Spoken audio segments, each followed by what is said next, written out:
श्रीगणेशाय नमः परमपरमात्मने नमः वेदपुरुषाय नमः महालक्ष्मी नमः सरस्वत्यै नमः श्रीगुरुचरणकमलेभ्यो नमः। वन्दे देवयोमापतिं सुरगुरुं वन्दे जगत्कारणं वन्दे वनगभूषणं मृगधरं वन्दे पशूनापतिं वन्दे सूर्यसकाशवनयनं वन्दे मुकुन्दं प्रियं वन्दे भक्तजनाश्रयं च वरदं वन्दे शिवशङ्करं। ये शंकर भगवान की जय। दधीची मुनि और राजा शुक के विवाद का इतिहास। शुक्राचार्य द्वारा दधीची को महामृत्युंजय मंत्र का उपदेश।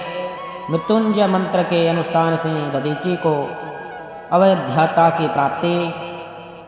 सूत जी बोले, अत्यंत बुद्धिमान ब्रह्मा का यह वचन सुनकर द्विज श्रेष्ठ नारद विस्मित होकर प्रसन्नतापूर्वक उनसे पूछने लगे।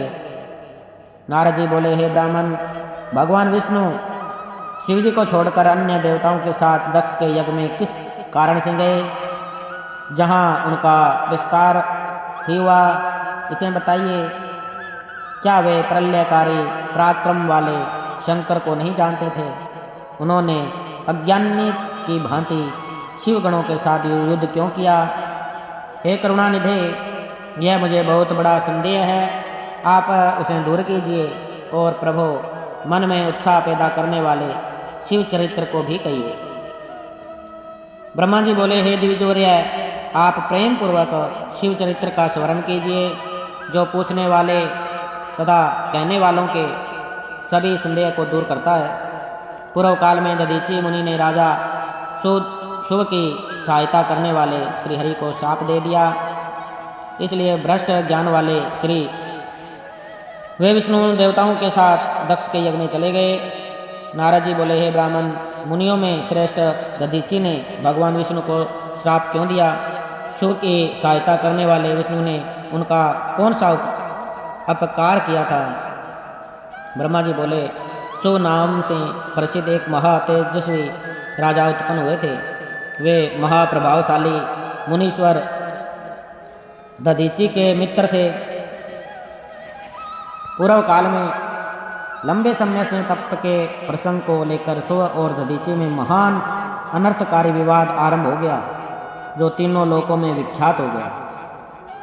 उस विवाद में वेदविद शिव भक्त दधीची ने कहा कि तीनों वर्णों में ब्राह्मण ही श्रेष्ठ हैं, इसमें संदेह नहीं है। महामुनि दधीची की यह बात सुनकर धन के मद से विमोहित राजा शुभ ने इस प्रकार प्रतिवाद किया। तो बोले, राजा इंद्र आदि 8 लोकपालों के स्वरूप को धारण करता है तथा समस्त वर्णों और आश्रमों का स्वामी एवं प्रभु है, इसलिए राजा ही सबसे श्रेष्ठ है।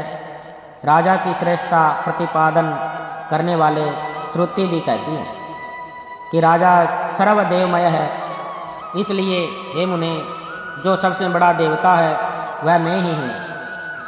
अतः चयवन पुत्र राजा ब्राह्मण से श्रेष्ठ होता है, और आप इस संबंध में विचार करें और मेरा अनादर न करें। मैं आपके लिए सर्वथा पूजनीय हूँ।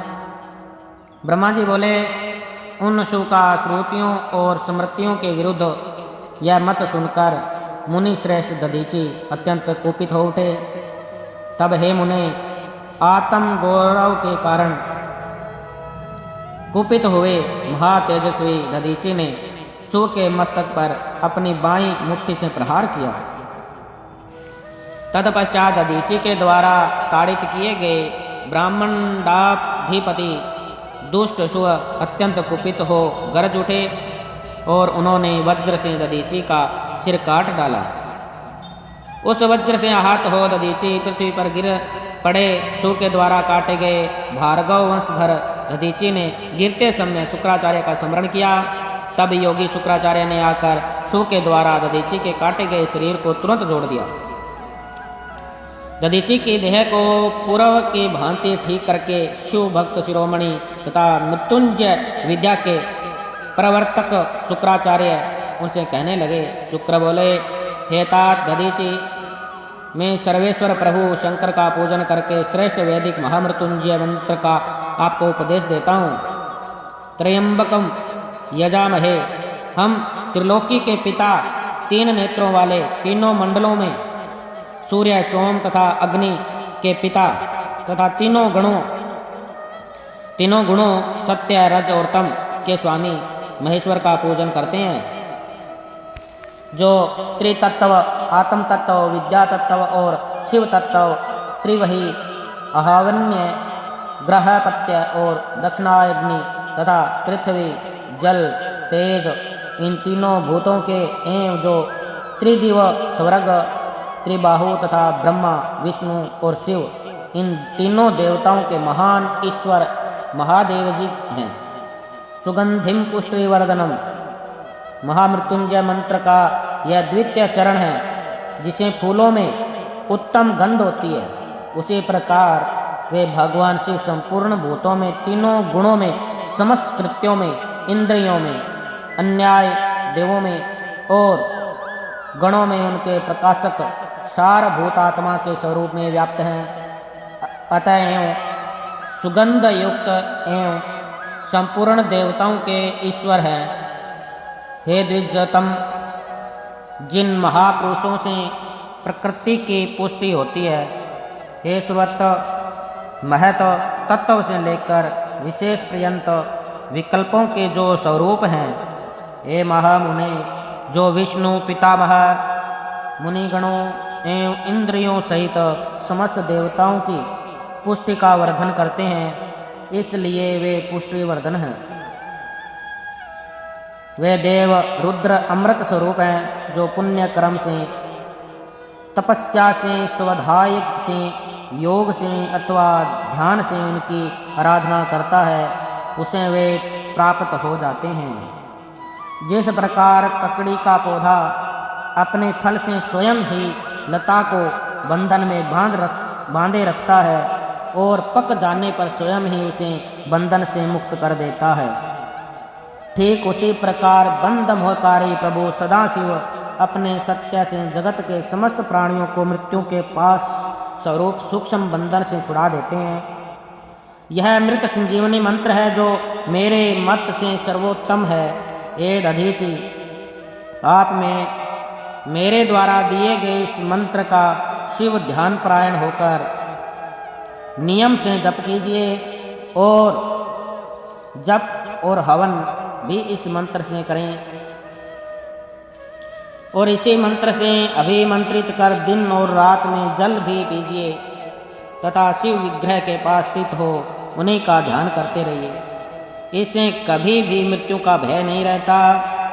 सब न्यास आदि करके विधिवत शिव जी की पूजा करके व्यग्रता रहित हो भक्तवत्सल सदाशिव का ध्यान कीजिए।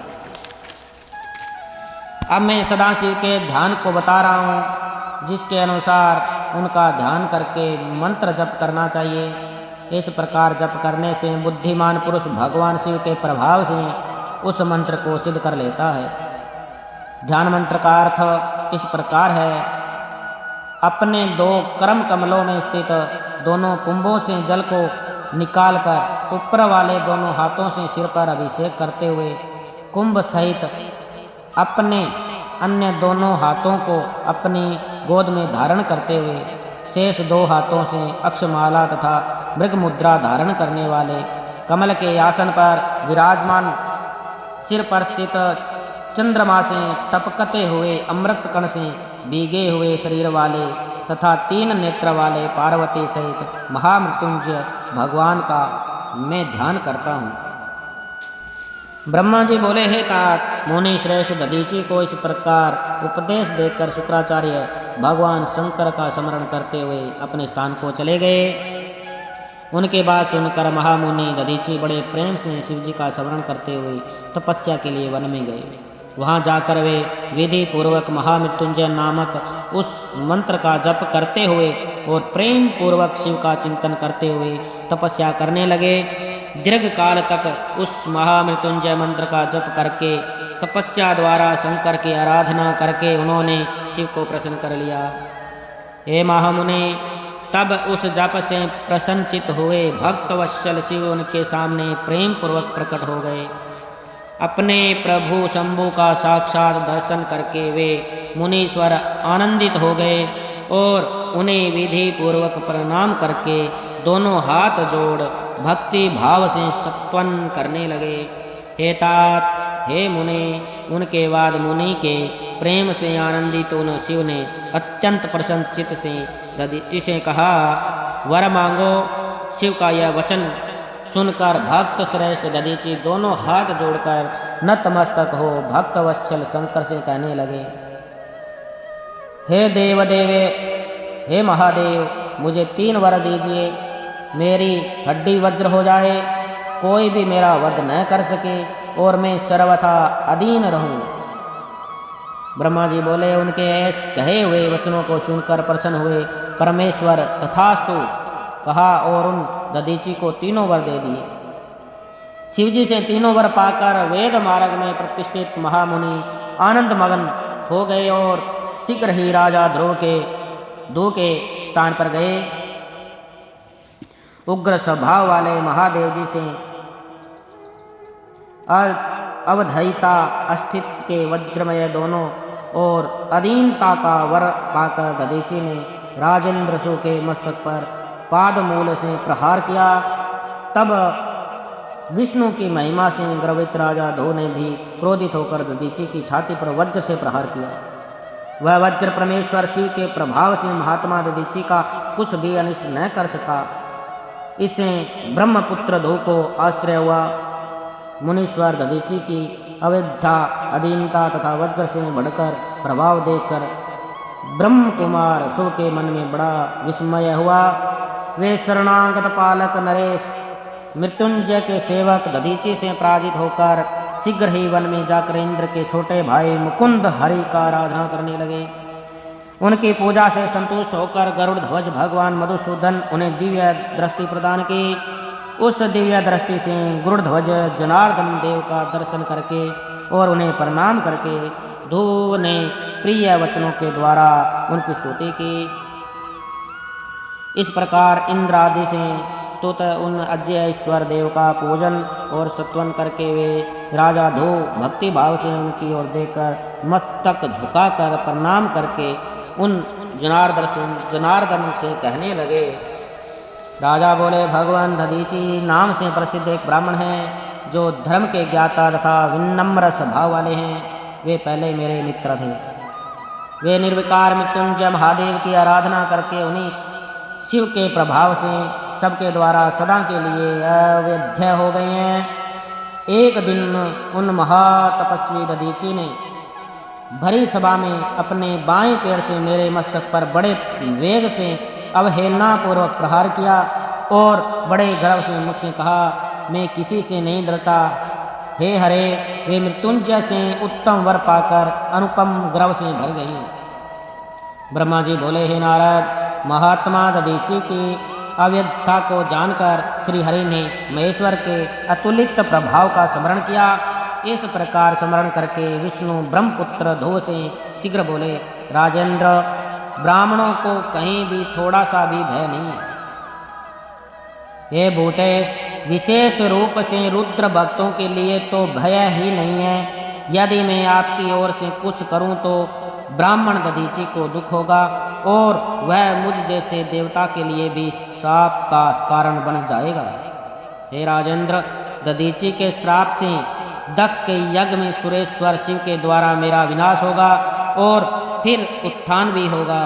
हे राजेंद्र, दधीचि के श्राप के कारण ही सभी देवताओं मेरे तथा ब्रह्मा के उपस्थित रहने पर भी दक्ष का यज्ञ सफल नहीं होगा। हे महाराज, मैं आपके लिए दधीचि को जीतने का प्रयास करूंगा। विष्णु का यह वचन सुनकर राजा ध्रुव ने कहा, ऐसा ही होगा। इस प्रकार कहकर वे उस कार्य के लिए मन ही मन उत्सुक हो प्रसन्नतापूर्वक वहीं ठहर गए। बोलिए शंकर भगवान की जय। ओम नमः शिवाय, ओम नमः शिवाय, हर हर भोले नमः शिवाय, नमः शिवाय, ओम नमः शिवाय, हरे हर भोले नमः शिवाय, जटाधराय शिव जटाधराय, हरे हरे भोले नमः शिवाय, नमः शिवाय, ओम नमः शिवाय, हरे हरे भोले नमः शिवाय। बोलिए शंकर भगवान की जय।